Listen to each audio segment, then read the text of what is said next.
Welcome to Echoes of Enlightenment, where we talk about spirituality, life lessons, and overall self-development.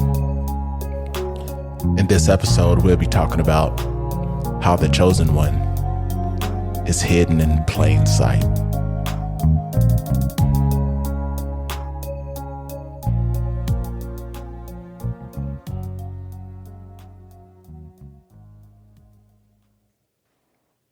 Have you ever seen one of those skits on YouTube or Instagram? Just one of the videos where there's a guy walking down the street in front of a group of people, or maybe just one person, but they have a camera set up. Somebody has a camera set up. So when he walks by the people, by the person, his wallet will fall out of his pocket, or a cell phone will drop, or some money will drop. And he keeps walking, and the camera's set up there just to see if the people are going to give the money back, or are they going to keep it? Just pretty much set up to see what decision these people are going to make. And for another example, I don't know if this show is still on, but it's a show called Undercover Boss. Undercover boss, or like the owner of the company will put on a disguise or just go and work a normal job at a company he owns that nobody knows who the owner is, just to see how his employees treat the other workers and how they treat the employees. Treat the employees and treat the customers. By these two examples I just gave, this is talking about how the chosen one is hidden in plain sight. What I've realized growing up is God pretty much has gave the chosen some special gifts. Sometimes they don't seem like special gifts, but they are. One is empathy. And when you have, I would say, an unnatural amount of empathy. And I thought about this and I was like, why would God give the chosen one so much empathy and so much compassion and understanding? This doesn't make a chosen one perfect by me explaining all this. This is just a different type of person. Nobody's better than anybody else. Well, I take that back. They're just different. People are just different. And the chosen one is in his own category. So I was wondering about that. And I realized the empathy part about it is you can always find a reason to understand why somebody did something, whether it's good or bad. You always have an excuse. You always give the other person who might not be treating you too well an excuse. You will come up with the excuse for them. They might not even give you an excuse. That might be blatantly rude or doing things behind your back or whatever. And you will give them a reason. The chosen one will give that person a reason and be like, oh, no, you're okay. We're still cool. You just did that because you had a hard week at work. Then the person's like, what? Okay. So with that amount of empathy and compassion and understanding, it's good for the people who deserve it. But there's a lot of people that don't deserve that. And what I've kind of come to realize is the chosen one is placed on earth to test integrity of people.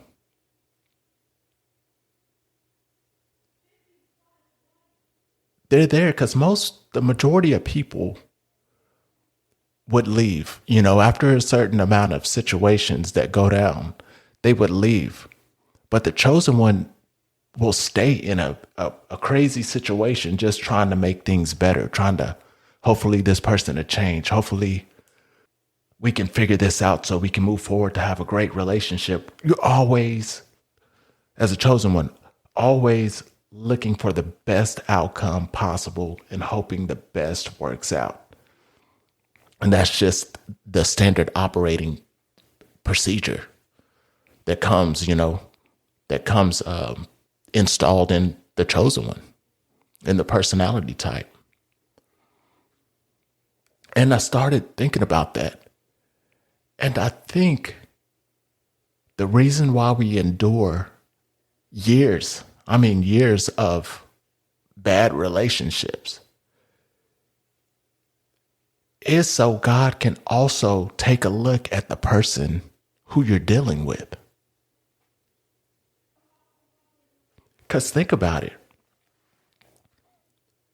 Just because somebody lets you run over them or, get away with stuff because they don't really see what's going on, doesn't mean that gives you the right to actually take advantage of that person,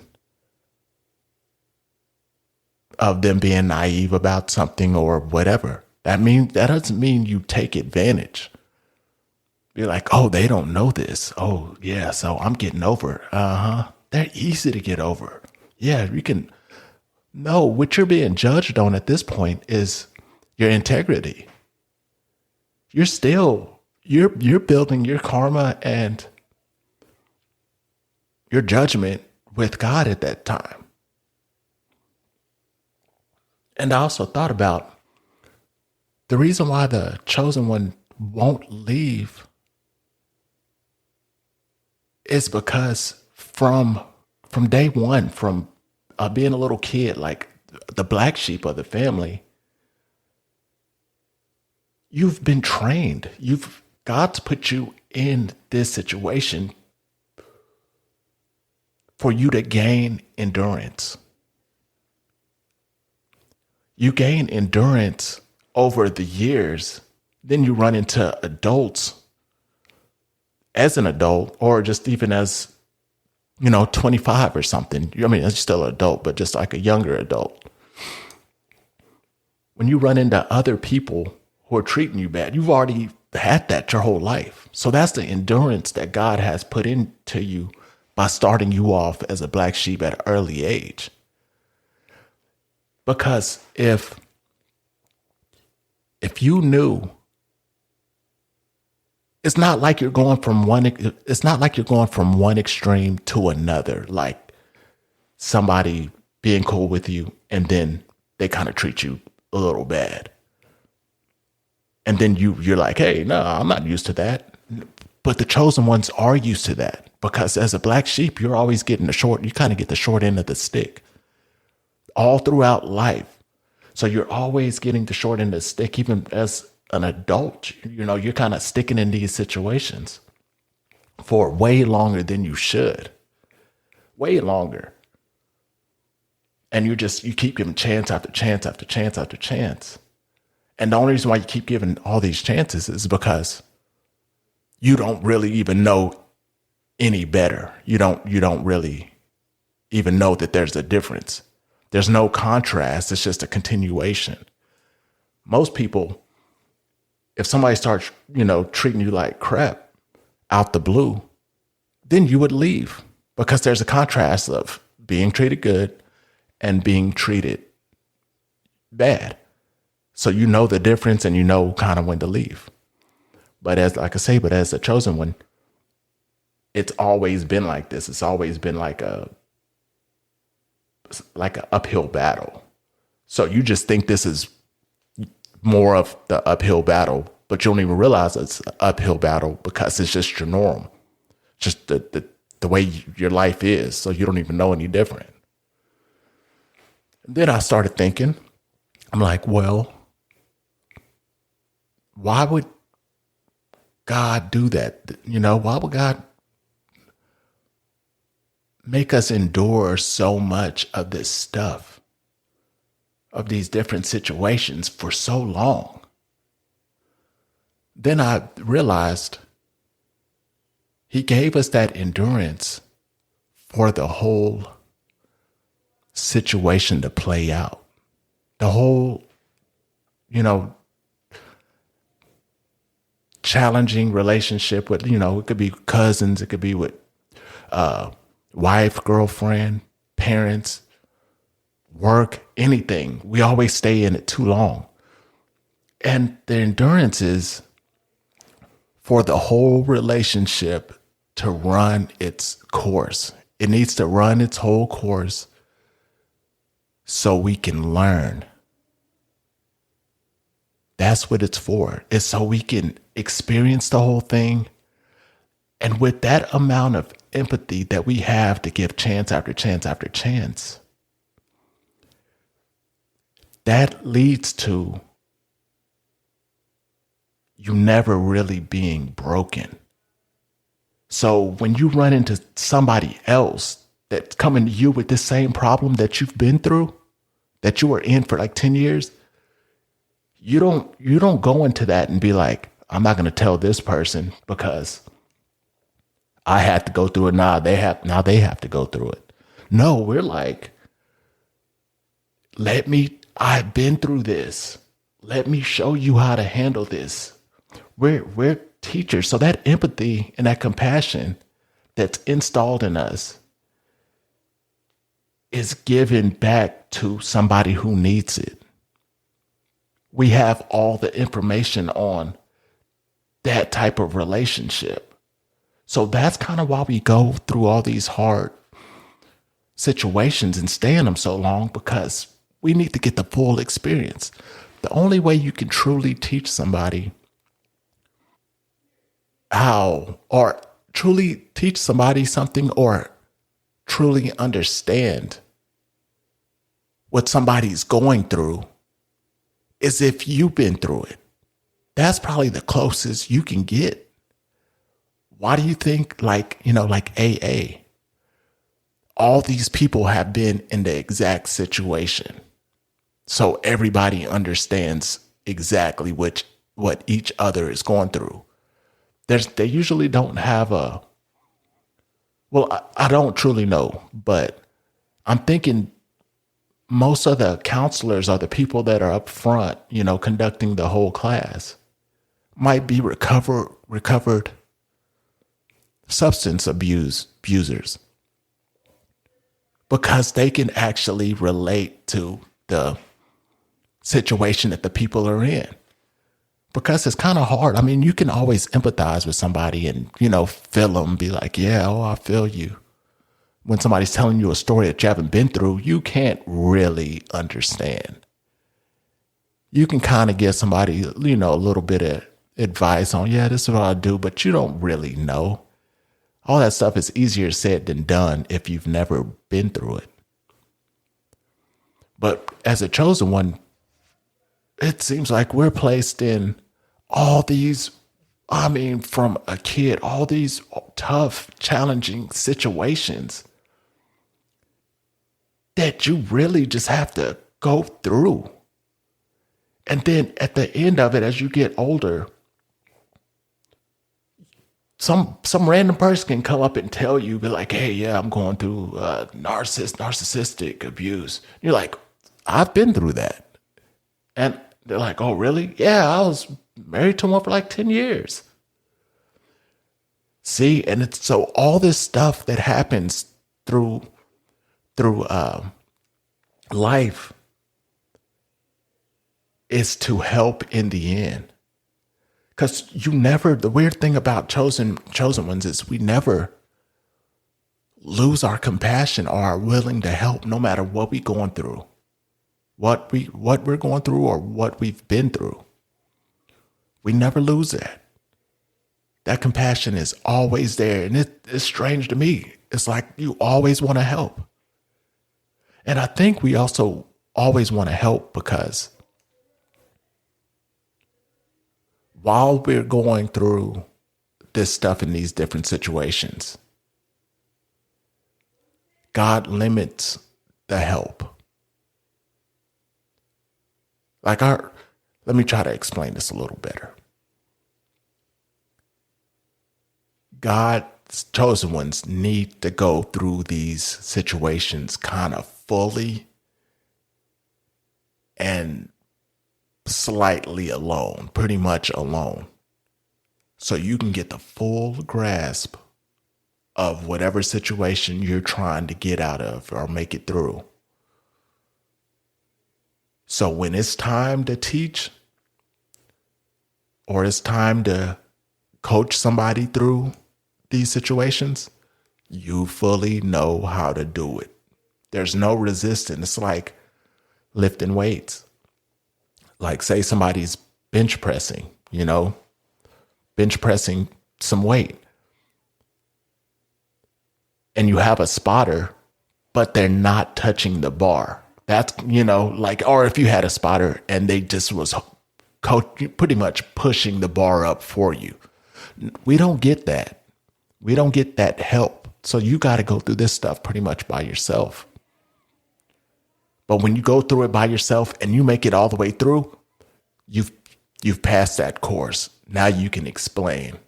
And chances are the people that you're coaching or you're talking to and helping through some of these situations that you've been through, they're going to have a little bit of help because not everybody's a chosen one.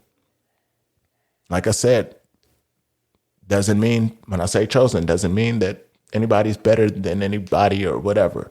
It's just we're different. We're here for a different reason. So, and then, all right, so the tricky part about the whole thing is, and this is the part that, let me think how to explain this. So, you don't actually realize what's going on with this, the whole thing with your life and why you're sticking in all these relationships, pretty much everything I just explained until you have an awakening. And that's for me, it was in my 40s.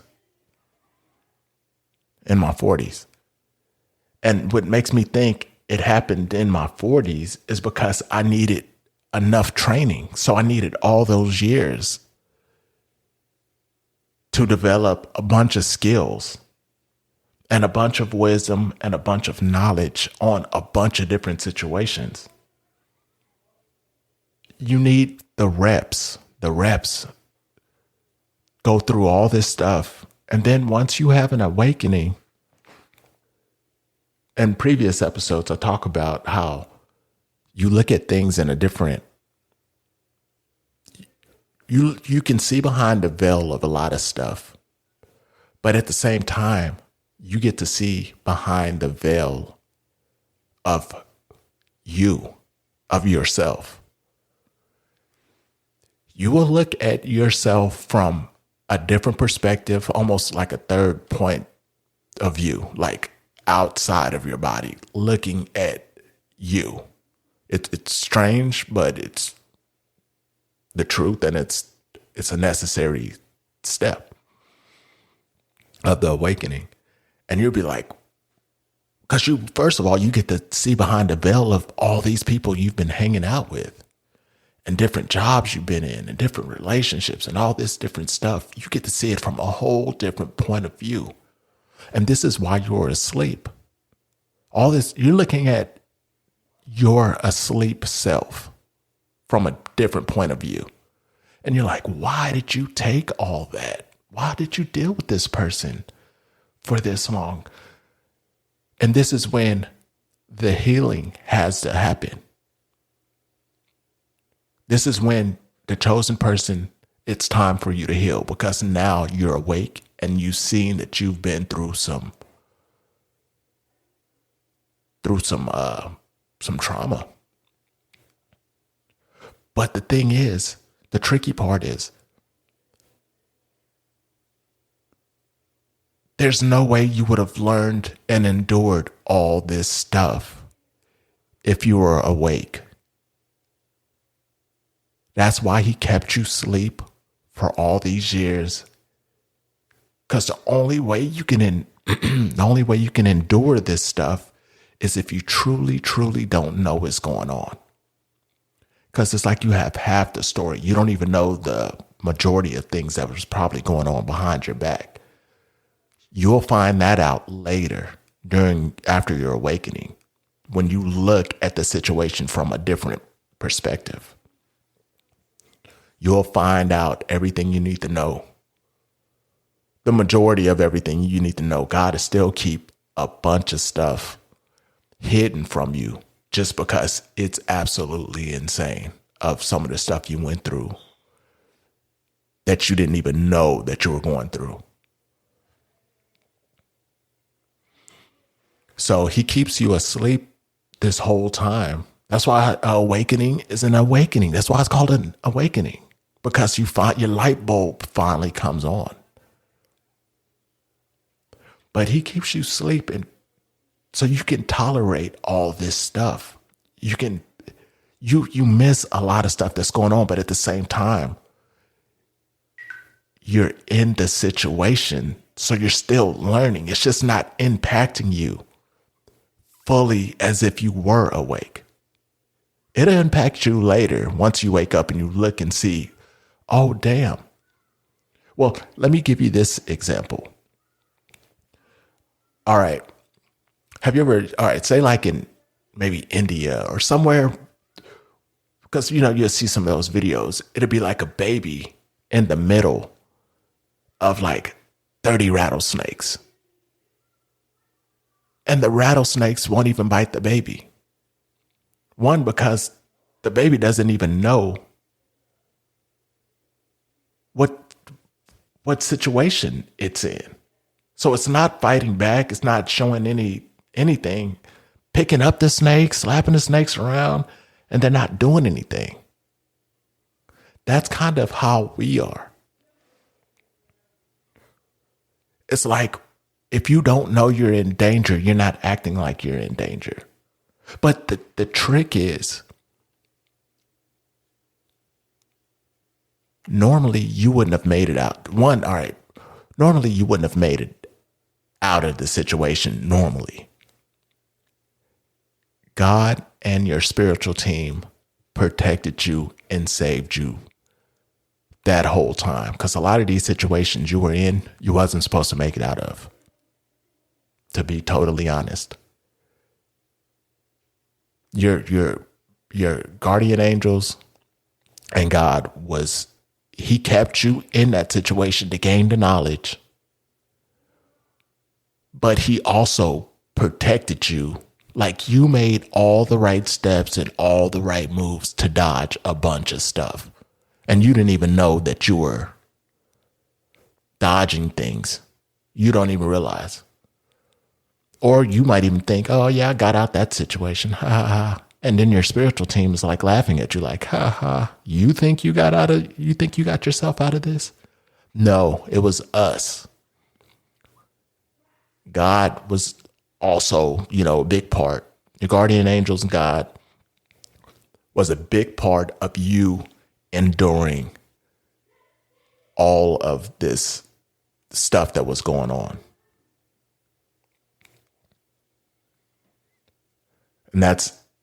And once you awaken and you look back at some of these situations, imagine swimming with sharks, but you didn't know the sharks bite.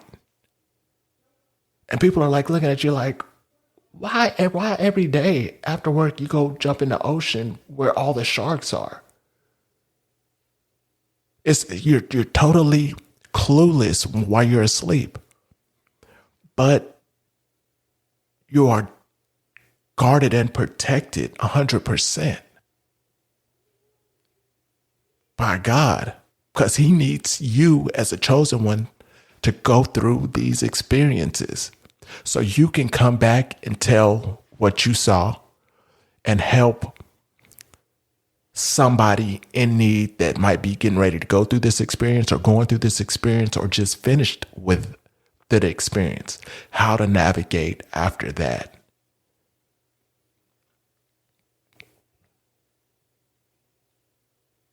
So we're hidden in plain sight. Then a lot of these people who are doing some of these negative things, he's letting a lot of this stuff happen for so long to give those people chances to walk away and stop.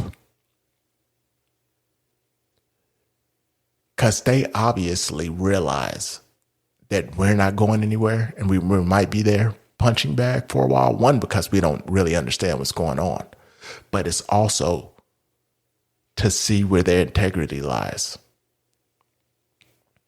It's also to see if, do I need to bring this? Do I need to put a stop to this? That's what God is saying. Or are you going to stop on your own with your free will? You know right from wrong. Why are you doing this person who seems to care about you and giving you chance time and time again? If you don't like this person, leave this person alone.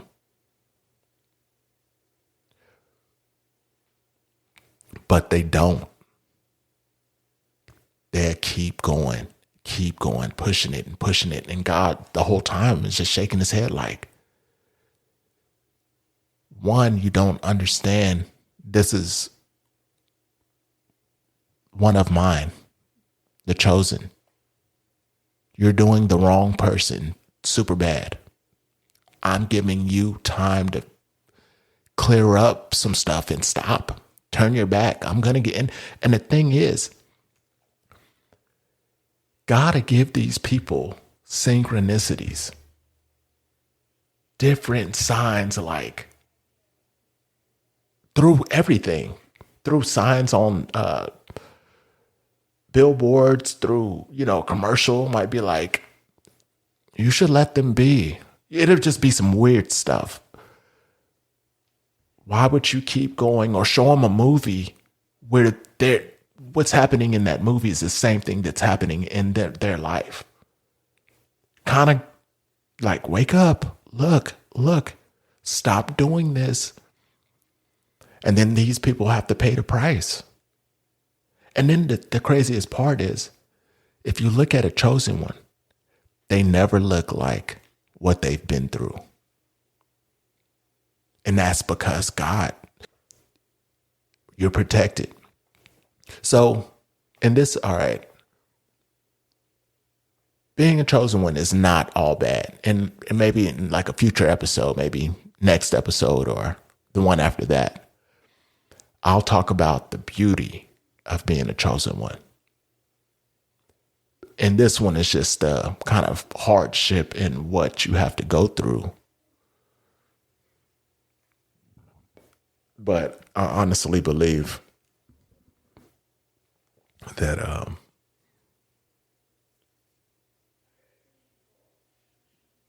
we played two parts. We play two parts in this world.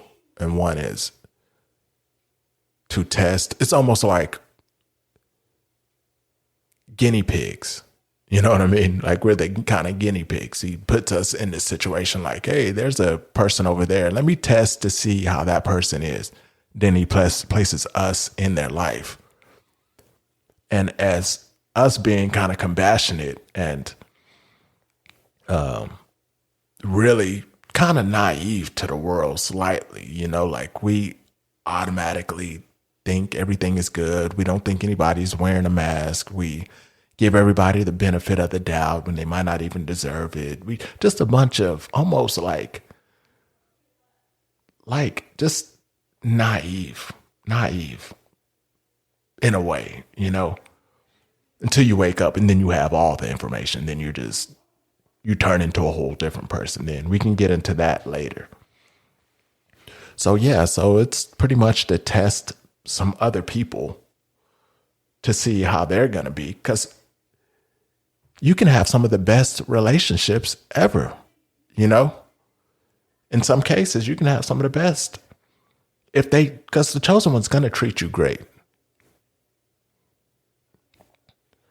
And if there's somebody else on the same wavelength, you have like a lifetime friendship. But most of the time, it's some hard stuff. And then, the second part of the other end of the sword is we learn from all these experiences to be able to teach other people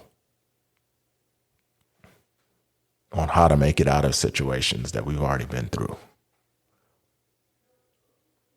But I'm going to end this right. I'm going to end this right here. Until next time.